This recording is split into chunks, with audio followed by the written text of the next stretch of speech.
was by complete chance. I was very fortunate to have a lovely holiday in South Africa, and I was out in Hermanus whale watching just outside Cape Town, and I met the most gorgeous girl called Mandy Bethaldo from Zimbabwe, and she was making these beautiful chocolate chess sets and lovely truffles and amazing creations, and I was just fascinated. So instead of lying by the pool or down on the beach looking at the whales like a normal human, I spent the entire 2 weeks in the kitchen of the hotel with Mandy, learning everything that she had learned.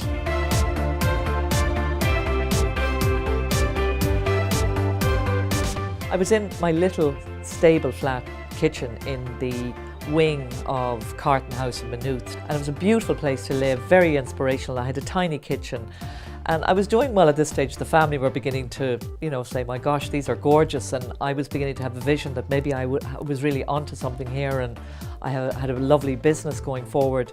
But what to call the company? And not being the brightest at coming up with names, there was this little creature crawling around the floor that used to drive me mad because I used to have to stop and pick her up and play with her. Of course, it was my first child, who was called Lily. So that's where the name was born.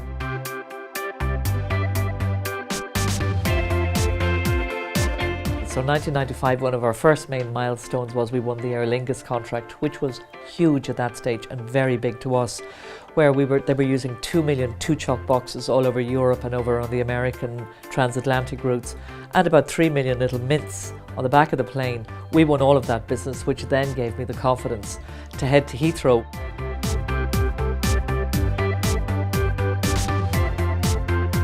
Can you imagine if I said, well, I make these screws that help keep the wheels on wheelbarrows, or I'm in the insurance business, I insure frogs' legs as they're shipping around the world. They'd say, oh, how interesting. I say, no, I make chocolate. I've got a chocolate factory. Oh my God, the reaction from people. It's like, it is magic, and it's magical to people.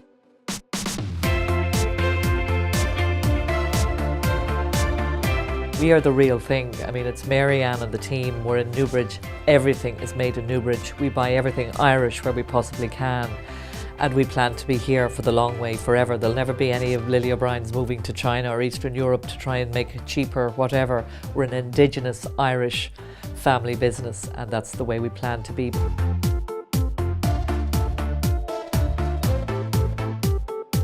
The team and I, we're always looking at trends all over the world. We're looking at chefs. We're looking at different movements, or how the consumer, what they want, or how they're moving. And, believe it or not, we're all the time looking at bringing the chocolates in a different direction. So we sit down weekly and we think, where can we go next? We try and just look at the blue sky and think, where can we bring chocolate next?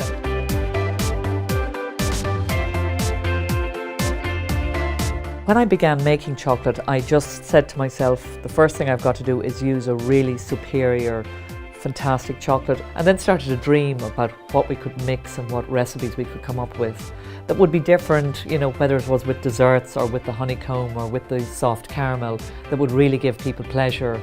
And just, oh my gosh, our customers love Lily O'Brien's. They absolutely love them. And we in Lily O'Brien's are passionate about chocolate.